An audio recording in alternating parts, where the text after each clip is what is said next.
महाराष्ट्रातील राजकीय प्रयोगांचं सत्ता केंद्र म्हणून छत्रपती संभाजीनगरची विशेष ओळख सध्या बनत चालली आहे असं मी का म्हणतोय तर मागच्या काही वर्षात ज्या काही घडामोडी झाल्यात त्यात सर्वाधिक सहभाग होता तो छत्रपती संभाजीनगरच्या राजकीय पुढाऱ्यांचाच। यातलं ताजं उदाहरण म्हणजे शिवसेनेत निर्माण झालेली दुफळी असो की संदीपान भुमरे यांचा विजय असो, छत्रपती संभाजीनगर नेहमीच राजकीय डावपेचांच्या केंद्रस्थानी राहत आला आहे।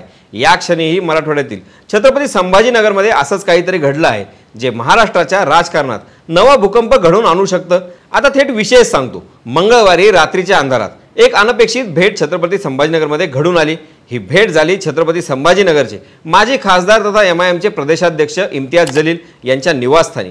होय, शिवसेनेचे नेते तथा संभाजीनगरचे नवनिर्वाचित पालकमंत्री अब्दुल सत्तार, राजू शेट्टी, बाबाजानी दुर्रानी यांनी जलील यांची भेट घेतली। राज्यातील 3 मोठ्या नेत्यांनी इम्तियाज जलील यांना घरी जाऊन भेट दिल्यानं चर्चांना उधाण येणारच, हे काही सांगायची गोष्ट नाही। पण ही भेट तितकी सहज होती का? तर याचं उत्तर आहे नाही। मग काय होतं या भेटीमागचं खरं कारण? 3 वेगवेगळ्या पक्षांचे नेते चौथ्या पक्षाच्या नेत्याला भेटायला जातात तेव्हा राजकीय चर्चा तर होणारच। तर काय आहे ती चर्चा? महाराष्ट्रासमोर येत्या काळात कुठलं राजकीय नाट्य रंगणार हेच सांगणारा हा सविस्तर रिपोर्ट। नमस्कार, मी स्वप्नील आणि आपण पाहतात त्याचं काय महाराष्ट्र। तर मंडळी, 3 वेगवेगळ्या पक्षांचे नेते, एक नुकतेच अजित पवार गटातून शरद पवार गटात आलेले, एक लोकसभेत स्वबळाचा नारा देत पराभूत झालेले आणि एक काँग्रेसमधून शिवसेनेत आलेले, तसंच छत्रपती संभाजीनगरचे विद्यमान पालकमंत्री असणारे असे 3 पक्षांचे 3 मोठे नेते। ती नावं आहेत बाबाजानी दुर्रानी, राजू शेट्टी आणि अब्दुल सत्तार। या तिघांनीही नुकतीच इम्तियाज जलील यांची भेट घेतली। विशेष म्हणजे आजपर्यंत अब्दुल सत्तार यांनी इम्तियाज जलील यांची भेट घेतली नाही म्हणण्यापेक्षा ते ती भेट टाळत आले आहेत असं म्हटलं तरी चालेल। मात्र जिल्ह्याचे पालकमंत्री होताच त्यांनी माजी खासदार इम्तियाज जलील यांच्या घरी जाऊन त्यांच्याशी बंद दारात चर्चा केली, भेट झाली, चर्चा झाली, इथपर्यंत ठीक होतं। मात्र असं काहीतरी घडलं ज्यामुळं सर्वांच्याच भुवया उंचावल्या। कारण घरातून बाहेर पडत गाडीत बसताना अब्दुल सत्तार यांनी इम्तियाज जलील व त्यांचा मुलगा बिलाल यांच्याकडे पाहिलं आणि वज्रमुठ आवडल्यानं येत्या काळात काही नवे राजकीय समीकरण दिसणार का असा सवाल राजकीय वर्तुळात या घटनेनंतर उपस्थित केला जात आहे। त्याच्यानंतर लगेचच अजित पवार गटातून शरद पवारांकडे वळालेले बाबाजानी दुर्रानी यांनीही जलील यांची भेट घेतली। त्यांच्या शरद पवार गटातील घरवापसीनं राज्याच्या राजकारणात चांगलेच रंग भरले। शरद पवार साहेबांना सोडून गेलेले अनेक पाहिले, ते पुन्हा विधान भवनात दिसले नाहीत, ते शून्य झाले। बरं झालो मी शून्य होण्याआधी परत आलो असं वक्तव्य त्यांनी शरद पवार गटात प्रवेश करताना केलं होतं। त्यांच्या या पक्ष प्रवेशानंतर लगेचच इम्तियाज जलील यांनी त्यांची भेट घेतली आणि हा चर्चेचा विषय ठरत आहे। इम्तियाज जलील आणि बाबाजानी दुर्रानी यांच्यातही बंद दारात चांगलीच खलबतं रंगल्याची माहिती सूत्रांकडून समजत आहे। तर दुसरीकडे स्वाभिमानी शेतकरी संघटनेचे राजू शेट्टी यांनी देखील इम्तियाज जलील यांच्या घरी जात त्यांची भेट घेतली। राजू शेट्टी यांच्या उमेदवारीवरून मोठे राजकीय कलगीतुरे लोकसभेच्या वेळी बघायला मिळाले। त्यांना महाविकास आघाडीत सामील करून घेण्यासाठी शेवटपर्यंत नेत्यांनी त्यांची मनधरणी केली। मात्र त्यांना न जुमानता राजू शेट्टी स्वतंत्रपणे उभे राहिले आणि पुन्हा त्यांना पराभव हाती लागला। तो पराभव विसरत राजू शेट्टी यांनी आगामी विधानसभा निवडणुकीत शेतकरी संघटना 288 जागा लढवणार असा निर्धार काही दिवसांपूर्वी राजू शेट्टी यांनी व्यक्त केला। यानंतर त्यांनी मनोज जरांगे पाटील यांची भेट घेतली। ती भेट होती जरांगे यांच्या पाठिंब्यासाठी, कारण जरांगे पाटील आपले मराठा शिलेदार विधानसभेच्या रिंगणात उतरवणार असल्याचं बऱ्याचदा त्यांनी बोलून दाखवलं। मात्र आता ते त्यांच्या या विधानावर मौन बाळगून आहेत। पण अचानक जर मराठा समाज निवडणुकीच्या रिंगणात उतरला तर मोठ्या पक्षांना याचा फटका बसेल आणि हाच फायदा करून घेण्यासाठी राजू शेट्टी यांनी मनोज जरांगे यांना एकत्रितपणे लढण्यासाठी साकडं घातलं असल्याची शक्यता त्यांच्या भेटीनंतर व्यक्त झाली। या भेटीला एवढं वेटेज मिळालं नाही। मात्र या 2 नेत्यांनंतर राजू शेट्टी यांनी जेव्हा इम्तियाज जलील यांची भेट घेतली त्यावेळी या दोन्ही गोष्टींचा काहीतरी संबंध जोडण्याचा प्रयत्न विश्लेषकांनी करायला सुरुवात केली।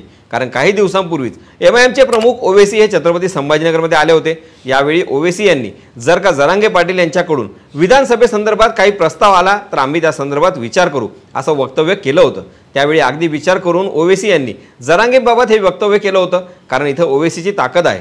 मात्र त्यांना लोकसभेत पराभव स्वीकारावा लागला।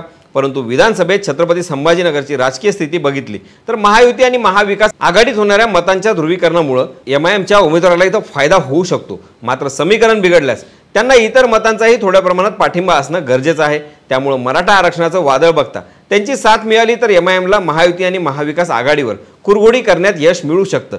याच विचारानं ओवेसींनी ते वक्तव्य केलं होतं। त्यानंतर आता राजू शेट्टी यांनाही दोन्ही आघाड्यांच्या पाठिंब्याशिवाय निवडणूक लढवायची असेल तर तुल्यबळ पक्ष सोबतीला हवा।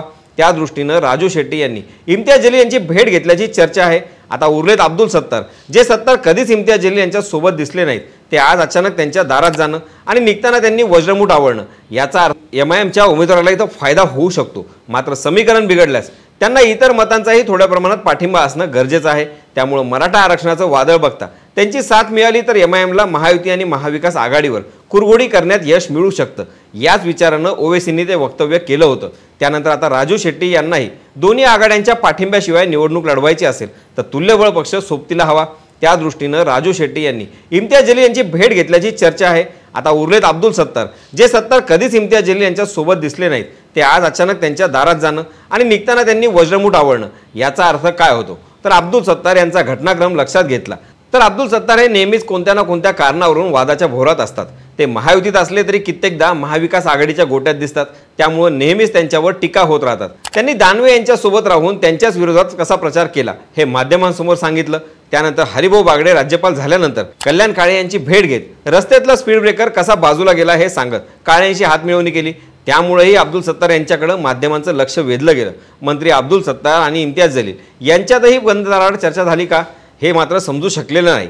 असं असलं तरी अब्दुल सत्तार यांचा घटनाक्रम हा इम्तियाज जलील यांच्या भेटीशी संबंध दाखवतो, कारण येत्या काळात अब्दुल सत्तार यांचा महाविकास आघाडीशी संबंध वाढल्याचं बघायला मिळत आहे। विशेष म्हणजे नाव नसतानाही फडणवीस यांनी अब्दुल सत्तार यांची अचानक संभाजीनगरच्या पालकमंत्रीपदी वर्णी लावली। त्यामुळे अब्दुल सत्तार यांच्या हालचाली ओळखून त्यांना पालकमंत्रीपद देण्यात तर आलं नाही ना, अशी देखील चर्चा सध्या दबक्या आवाजात सुरू आहे। तर या भेटीमागचं दुसरं एक कारण सापडलं ते म्हणजे आगामी विधानसभा निवडणूक। आता अब्दुल सत्तार यांना कुणाला पाडायचं असेल तर त्यांना पक्ष बदलायची गरज नाही हे आतापर्यंत समजलं जाईल। आता अब्दुल सत्तार यांचं दुसरं टार्गेट असू शकतं छत्रपती संभाजीनगर मधील विधानसभा मतदारसंघ। ते कुठले असणार, कसे असणार हे समजून येत नसलं तरी इम्तियाज जलील यांना निवडून आणणं हे अब्दुल सत्तार यांच्यापुढे स्पष्ट असू शकतं। त्यात कमी काळासाठी असलं तरी पालकमंत्रीपद त्यांच्याकडे आहे। अशा परिस्थितीत संभाजीनगरची भाकरी फिरवणं त्यांच्यासाठी अवघड गोष्ट नाही। त्यामुळे येत्या विधानसभेत अब्दुल सत्तार इम्तियाज जलील यांना छुपा पाठिंबा देणार का? त्यांची ही भेट याच हेतूने तर झाली नसेल ना, असा प्रश्न सध्या राजकीय वर्तुळात चर्चेचा विषय ठरला आहे। या भेटीगाठीमुळे आगामी विधानसभा निवडणुकीत छत्रपती संभाजीनगर आणि महाराष्ट्रात काही राजकीय समीकरणं बदलणार का याकडे सर्वांचं लक्ष लागलं आहे। मात्र मतदार म्हणून या भेटीमागे काय योजना असणार असं तुम्हाला वाटतं हे आम्हाला कळवायला विसरू नका।